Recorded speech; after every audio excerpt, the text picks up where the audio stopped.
Je suis devenue raisonnable et j'ai acheté très peu de livres ces derniers temps. J'ai aussi reçu quelques présents et je vais aussi vous faire la liste des romans qui m'intéressent. J'ai tout au long de l'année marqué dans mon carnet un nombre incalculable de livres qui me tentent, que ce soit des screens sur téléphone, que ce soit des photos dans les librairies. Bref, je vais donc vous partager tous ces livres qui m'intéressent. Soyons raisonnables, parce que si je devais prendre tous les livres qui sont dans la liste, je me refais une bibliothèque entière en fait.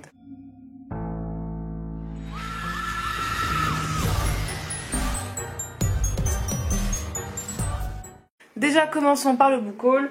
On va commencer rapidement, ce sera pas forcément chronologique parce que je me souviens plus de quand je les ai achetés, mais en tout cas, bon, il y a quoi? Il y a 6 livres. On va commencer par Ottessa Moshfegh, j'espère que je le dis correctement. Vous avez sûrement dû voir l'Apvona passer sur les réseaux, cette couverture au titre bleu avec une sorte d'agneau allongé qui semble mort.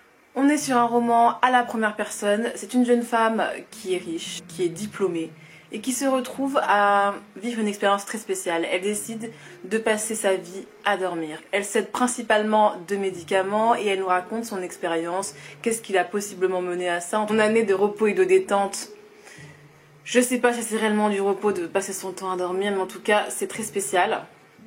J'ai pu commencer ce roman et en fait c'est le genre de roman qui me fait un petit peu penser à la Vorace. C'est vraiment des pensées qui vont mener à d'autres pensées, qui vont mener à d'autres pensées. Donc en fait, on est sur un roman qui va partir en digression totale, ce qui peut être un petit peu perturbant pour les personnes qui aiment les fils directeurs. Voilà. Il y a un sous-ton quand même très cynique. Ce n'est pas un roman où vous allez trouver de la joyeuseté et des bons conseils, bien évidemment. Je me suis dirigée vers un titre aussi qui est très présent sur les réseaux. If We Were Villain. Je sais pas si je le dis correctement, mais bon, c'est pas grave, sinon je le dis en mode français. If We Were Villain, je ne sais pas trop. On va suivre un homme qui a passé 10 ans à purger une peine de prison pour un meurtre qu'il n'aurait pas commis. Le meurtre d'un de ses meilleurs amis. Et j'ai l'impression qu'on va revenir un petit peu en arrière, à l'époque où il était dans une école de théâtre. Apparemment, il n'avait pas toujours le meilleur rôle et j'ai l'impression qu'il y a une ambiance un peu étrange qui va se tisser entre tous les personnages en lien avec le théâtre. Bon, c'est pas très clair. Il est indiqué que le théâtre menace d'envahir la réalité lorsque les rôles s'inversent et que les relations se corrompent. Jusqu'au jour où l'un de ses amis est retrouvé mort. Les autres doivent alors faire face au plus grand défi de leur vie d'acteur, convaincre la police et eux-mêmes qu'ils n'ont rien à se reprocher. Franchement, ça a l'air hyper curieux. Je ne sais pas si c'est une ambiance Dark Academia, mais en ce moment, je suis dans cette ambiance-là. Ayant terminé La 9e maison que j'ai beaucoup appréciée, si on est dans la même ambiance entre thriller, un petit peu Dark Academia, moi je suis preneuse. Ensuite, j'ai reçu, on va passer très rapidement, c'est juste pour montrer à quel point ce livre est magnifique. Donc, Groot m'a offert ce Shining, sachant qu'on va faire une lecture commune pour le challenge de la crypte. Ce format-là, outre le fait qu'il soit joli, est aussi une nouvelle traduction. Et apparemment, selon Emmanuel qui m'a écrit dans les commentaires lors de la présentation de ce livre-là pour le challenge de la crypte, il y aurait des nouveaux chapitres qui n'étaient pas présents dans la première traduction qui est sortie en France. Donc, est-ce que j'aurais des choses à apprendre de plus sur cet hôtel maudit ou sur le comportement de Jack ou autre? En tout cas, j'ai hâte de le lire, surtout avec un livre pareil. Ensuite, on est sur une dystopie féministe, donc adulte. C'est un roman qui m'a intriguée depuis un bon moment. Je trouve que les poches est très bien et très minimaliste, très sympa. Vous avez donc une couverture voilà, qui s'ouvre comme ça avec un rabat et qui forme aussi la couleur à ce niveau-ci. Je trouve ça magnifique. Les femmes à partir de 13 ans doivent s'exiler dans la forêt pendant 1 an avec d'autres jeunes filles de ce même âge. Apparemment, c'est 1 an de cruauté et de privation. Je ne sais pas exactement ce qui se passe pendant cette année. Mais après j'ai pas envie de me spoiler particulièrement, mais en tout cas ça a l'air très compliqué. Elles sont exilées car elles dégageraient une odeur, un pouvoir sur les hommes qui les rendrait incontrôlables. Voilà, on est sur ce genre de lecture que j'aime beaucoup bien évidemment, puisque la dystopie fait partie d'un de mes genres préférés tout court. J'ai pris le tome 2 de Gilded qui s'appelle Cursed. J'avais envie de l'appeler Damed ou Damed, mais non, c'est Cursed. Bref, on est vraiment sur la fin en fait de l'histoire qui se passe en 2 tomes. Ça va être une réécriture du conte du nain tracassin alias Rumpelstiltskin. Je l'ai dit, je le dirai qu'une seule fois celui-ci. Alors on est vraiment sur un ton très conte, il faut se le dire, le ton est très conte. Il y a des choses assez sombres, finalement, on se rend pas compte, mais quand on prend du recul, il y a quand même des choses, il y a quand même des trigger warnings, entre guillemets, vraiment sombres. Mais après, c'est vrai que c'est très... Enfin, quand on prend du recul aussi sur les contes classiques de Perrault ou de Grimm, il se passe des choses immondes, et en fait, on le lit aux enfants, donc... Moi je pense que c'est un livre qui peut être lu par des jeunes adultes ou même plus jeunes, même des adolescents. C'est pas un genre littéraire dans lequel j'avais l'habitude de me plonger. Avec le tome 1, j'ai découvert une aisance à me plonger dans des univers un petit peu fantasy, voilà, plutôt contes, etc. Donc je continue ma découverte, parce que c'est vrai que là on a vraiment un truc avec des créatures imaginaires, etc. Ça va vraiment être le lore et la mythologie germanique dans ce genre de récit. Donc je connaissais pas la plupart des créatures. Il y a même un glossaire à la fin pour vous expliquer à quoi ça ressemble. J'aime beaucoup le personnage de Serhilda, sachant qu'en fait tout va partir du fait que Serhilda, le personnage principal, est menti. Elle a dit roi des zones qu'elle savait tisser du fil d'or avec de la paille, sauf que c'était faux, et donc en gros elle se retrouve embrigadée dans une histoire complètement obscure de par ce mensonge là. Elle est douée pour raconter des histoires et raconter des mensonges, et finalement les deux s'entremêlent, voilà, et elle va rencontrer le nain Tracassin, qui en fait dans le conte initial, c'est lui qui va l'aider à faire les pelotes de fil d'or avec la paille. Ils vont clore forcément le pacte et en même temps avoir une relation amoureuse. Et c'est très très captivant, cette histoire. Moi j'aime beaucoup cette histoire, donc je la continue avec plaisir. Et puis les couvertures, excusez-moi, c'est trop beau. Moi j'aime beaucoup cette couverture. Charlotte Brontë, Jane Eyre, je sais pas comment ça se dit, bref. Donc moi j'avais vraiment envie de découvrir ce genre de classique, un peu littérature gothique, des choses qui ont possiblement inspiré Daphné du Maurier. Là-dedans on va être sur une orpheline maltraitée, sans fortune et sans beauté, qui va rentrer comme gouvernante au service du manoir de Thornfield Hall. Jane va tomber amoureuse du maître de ces lieux, qui est un obscur personnage. Ils envisagent le mariage, mais une présence pas maléfique, mais une mystérieuse présence hante un domaine perdu entre Landes et Bruyères. Je prends. J'aime bien la couverture, apparemment c'est une édition limitée. Écoutez, moi je vois du feu, je m'approche. Hein. Et le dernier livre, c'est Fantômes et Kimono. Anjishi, alors excusez-moi, Anjishi mène l'enquête à Edo, de Akamoto Kido. Donc voilà, on va être sur un recueil de nouvelles d'enquête dans le Japon du 19e apparemment, de découvrir ce titre. Il y a un côté fantastique, il y a du Japon, il y a de l'enquête, je prends. J'ai oublié 2 titres à mon book haul. Nous avons déjà Notre-Dame de Paris de Victor Hugo, illustré par Bess. Il y a quelques années, j'avais vu effectivement le Dracula et le Frankenstein, mais j'avais été très peu convaincue par les dessins parce que j'étais très attachée à certaines figures, et en découvrant les illustrations, je vais sûrement rejeter un œil aux autres ouvrages, parce que franchement je prends vraiment plaisir à découvrir cette histoire, ce classique que je ne connaissais qu'au travers du Disney, mais bon voilà, c'est un petit peu censuré, et puis bon, malgré la violence du dessin animé, hein, quand même faut se le dire, que quand Quasimodo se fait fouetter, c'est quand même une scène pas facile à regarder. Hein, bref, mais sinon franchement très contente. Bon, je découvre des nouveaux personnages et une complexité que j'adore. Et bien sûr la suite de La 9e maison. J'ai fait un retour récemment sur Instagram concernant ce titre. J'aime beaucoup et j'ai vraiment hâte de conclure cette histoire avec ce tome là. Le titre c'est Jusqu'en enfer, donc vous imaginez bien où l'histoire va se passer, et j'ai vraiment hâte de voir comment va être représenté ce lieu obscur où il fait très chaud.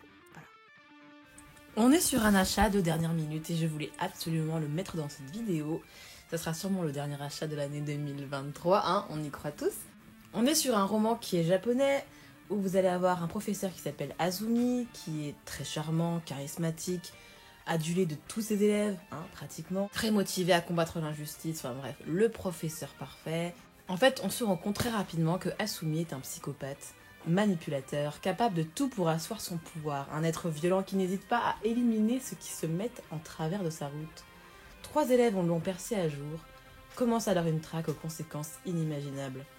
Alors je l'ai commencé, j'ai lu 50 pages et tout ce que je souhaite c'est retourner à cette lecture, car j'aime beaucoup comment c'est écrit. Pour l'instant, tout a l'air curieux et j'ai hâte d'en savoir plus.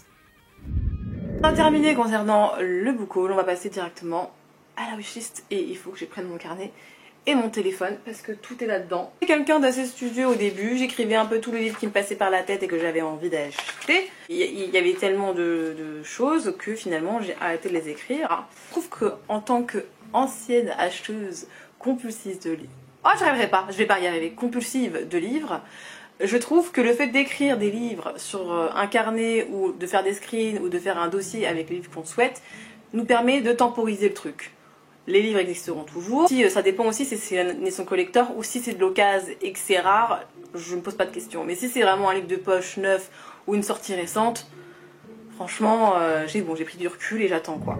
Déjà premièrement, j'aimerais bien continuer la suite. J'aimerais bien continuer la suite des James Lovegrove et de continuer de découvrir un petit peu ce qu'il a écrit parce que j'aime beaucoup son mélange entre l'univers Lovecraftien et l'univers de Sherlock Holmes. J'aimerais aussi beaucoup avoir un jardin de mensonges de Fletcher. Alors, j'attends de l'acheter. Pourquoi?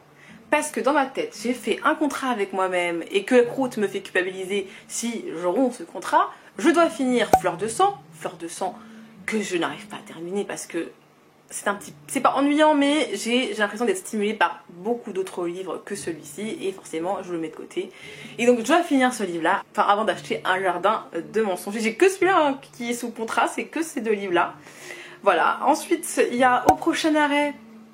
Alors je sais plus c'est qui l'auteur, mais c'est celui qui a écrit Mémoire d'un chat. Ouais, c'est ça. J'ai envie de le découvrir parce que j'aime bien les livres qui parlent des trains, enfin des gens qui sont dans les trains. Ayant passé beaucoup de temps dans les trains, il y a 1000 pensées qui nous passent par la tête et on peut faire plein de choses dans les trains. Bon, il y a des choses plutôt stylées comme lire ou des choses plutôt bizarres, mais bon, on n'en parlera pas ici. Ensuite, nous avons Le lapin maudit de Bora Chung. Alors, ça fait tellement longtemps que je l'attends celui-là, je me dis, bon bah, où je le trouve, où il sortira en poche, ou bien j'attends de le trouver d'occasion. Mais bon, ce livre-là m'intéresse beaucoup, c'est de la littérature coréenne, des nouvelles apparemment très bizarres, fantastiques, horrifiques. Alors effectivement, j'ai envie d'avoir en fait tous les Edogawa, tous les Rampo Edogawa qui sont sortis en France, parce que tout n'a pas été traduit. Donc nous avons Un amour inhumain, Le vampire, une enquête de Kogoro, la nouvelle L'enfer des miroirs qui serait dans un recueil de nouvelles avec d'autres auteurs. Des mondes de l'île solitaire, j'ai déjà dit, je sais pas, bref. Et en tout cas, j'aimerais bien aussi avoir les adaptations qui ont été faites en bande dessinée.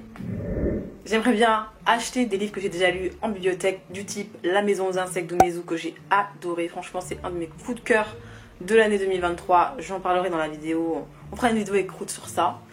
Ensuite, nous avons Shangri-La de Mathieu Bablé que j'ai emprunté aussi et que je trouvais excellent. Je l'ai préféré à Carbone et Silicium. J'ai adoré le thème de la dystopie, enfin des thèmes qui parlent de la maltraitance animale, que ce soit la maltraitance sur humains, le fait qu'on veut créer une nouvelle race d'humains, enfin bref, plein de trucs, enfin même pas une nouvelle race, une nouvelle espèce d'humains hybrides, enfin bref, il y avait tellement de thèmes intéressants. C'est super cool comme lecture, même si je suis pas hyper fan du dessin, c'était quand même super cool. Une dystopie encore, La fin des hommes, qui va parler forcément de la fin des hommes, donc ça va être, j'imagine, une dystopie féministe qui me semble fort intéressante. J'aimerais bien acheter la BD Plastoc. Cette BD est trop étrange. Genre ça va être un peu comme je sais pas si vous connaissez le film Fourmise. Et ben on va trouver des personnages qui ressemblent un peu à cet univers là. Le monde des insectes a survécu aux humains. Les humains ont laissé une énorme quantité de plastique. Et leur monde va se créer autour de ça. Chaque espèce d'insecte a son rôle. Forcément, il y a des oppressés et ça va être les nuisibles, donc tout ce qui est cafards, pucerons, vraiment, tout ce que nous on tue à la base, vous voyez, les moustiques, tout ça, ça va être les oppressés, et puis les insectes ont chacun leur rôle, comme je disais, les coccinelles sont les sages, on va suivre Bug, qui est un puceron, qui est l'assistant de cette coccinelle. Va y avoir un coup d'éclat, elle va décéder en chuchotant un secret à Bug, on sait pas ce qui s'est dit, il va être poursuivi, on va l'accuser d'avoir tué la coccinelle, il va rencontrer une montre religieuse complètement dingue. Enfin bref, cette BD est excellente, je l'aime beaucoup, je pensais pas l'aimer autant, et il y a vraiment une vibe fourmise comme je vous le disais, franchement excellent. Nous avons Papillon de nuit. Alors apparemment, partout sur Terre, tous les hommes meurent dans leur sommeil ou bien deviennent des créatures sanguinaires. C'est quasiment la fin d'un espoir du futur de l'humanité avec ce genre de problème. On va suivre Marie, qui elle n'a pas oublié ce qui s'est passé, et elle est hantée par les souvenirs, et apparemment elle est employée dans un institut pour aider les hommes. Ça me fait un peu penser à un livre de Stephen King de par la thématique du sommeil. Moi c'est un truc qui m'intéresse, la thématique du sommeil. Bah, vous l'avez bien vu avec Otessa Mosveg. Ensuite, qu'est-ce que nous avons d'autre que j'ai screené ou pris en photo sur mon téléphone? Il y a le livre sur l'enfance des méchants de Benjamin Lacombe qui m'intéresse, je le trouve magnifique. J'aurais tellement aimé avoir, je sais pas, des goodies, genre des posters ou un tote bag, parce que l'avoir que en livre c'est frustrant parce que j'ai tellement envie de me balader avec l'image tellement c'est joli, enfin j'adore, franchement j'adore, c'est somptueux. Il y a aussi le livre Méduse de Martine Desjardins qui m'intéresse. Déjà la couverture elle m'a directement captivée. Apparemment on va suivre une jeune femme qui aurait un visage difforme, j'imagine que c'est lié aussi à ses yeux. De ce que j'ai entendu, toutes les descriptions de ses yeux, chaque élément qui décrit ses yeux sont uniques, c'est-à-dire qu'il n'y aura pas de répétition. C'est une écriture un peu spéciale de ce que j'ai pu lire, mais moi j'ai très envie de les découvrir malgré tout. C'est quelqu'un qui a honte effectivement de ses déformités, qui marche la tête baissée, et elle n'a même jamais osé se regarder dans un miroir. D'où l'analogie avec forcément le titre, vous vous en doutez. C'est une jeune femme qui aime beaucoup aller à la bibliothèque, et de ce que j'ai pu lire, c'est marqué roman d'apprentissage, roman gothique féministe, conte cruel, Méduse et tout à la fois. Celui-là par contre il est vraiment sur le haut. Ils m'ont tenté de l'acheter si je le vois en magasin parce que je le vois pas partout celui-ci. Je l'ai très peu vu. Alors là c'est une sortie que j'ai vue récemment, donc de la rentrée littéraire je crois de cette année, qui s'appelle Panorama de Lilia Hassen. Alors c'est sorti en littérature contemporaine. À voir pourquoi, mais en tout cas on va suivre, c'est une dystopie où les gens maintenant vivent dans des appartements avec des vitres. Tout le monde se voit et tout le monde peut être observé. Rien qu'avec ça, j'ai envie de le lire. Après, je me suis déjà fait avoir par la littérature contemporaine qui utilise des codes, par exemple de la science-fiction. J'avais lu Clara et le soleil, et c'était trop nul quoi. Franchement, je me suis ennuyée, c'était abominable. Ça parlait d'un robot intelligent et doté d'empathie qui est acheté par les parents pour s'occuper de leur enfant pour qu'il soit moins seul. C'était un concept qui aurait pu être intéressant, mais c'était nul. Bref, Les femmes de Stepford de Ira Levin. Déjà avec la couverture vintage me tente beaucoup. Vous avez vu hein, le thème entre le féminisme et la science-fiction, quelque chose qui m'intéresse, évidemment mélangé à une grosse dose de dystopie. J'avais beaucoup apprécié forcément Le bébé de Rosemary de Ira Levin, mais j'ai vu que beaucoup de ces titres étaient, en tout cas en vintage, quasiment introuvables. Le bonheur insoutenable, enfin, revendu à 50 €, et des livres que j'ai envie de lire de par le thème et en plus parce que j'aime beaucoup l'écriture d'Ira Levin, en tout cas la traduction qui a été faite. Mais là, franchement, ça me saoule. Bon, forcément, on est sur un roman satirique avec les femmes de Stepford. On va suivre une jeune femme qui s'appelle Johanna qui découvre que la plupart des femmes, enfin quasiment toutes les femmes de Stepford sont des robots ménagers hein, concrètement, et que tous les soirs les hommes vont à une réunion qui s'appelle le club des hommes et dont les femmes sont interdites bien sûr. Et donc elle va essayer de créer une association à l'opposé, mais elle se rend compte que ça fonctionne pas et que les personnes de son club finissent par se transformer en ménagères. Peur que ça lui arrive aussi, donc on va la suivre dans cette aventure un peu bizarre. Voilà. Alors là on va passer sur un livre un petit peu, comment dire, un livre un peu des livres qui se consomment comme ça, un petit peu comme La femme de ménage. Voilà, c'est pas de la grande écriture, mais c'est super captivant. C'est comme regarder un épisode de Desperate Housewives, voyez-vous. Il y a La femme de chambre qui m'intéresse. Voilà, hein, pareil, des femmes qui travaillent dans l'ombre des grands riches et qui en fait en savent beaucoup plus qu'on ne le croit et qui vont découvrir les secrets. Voilà, donc très thriller psychologique, voyez-vous, avec beaucoup de suspense, beaucoup de révélations, etc.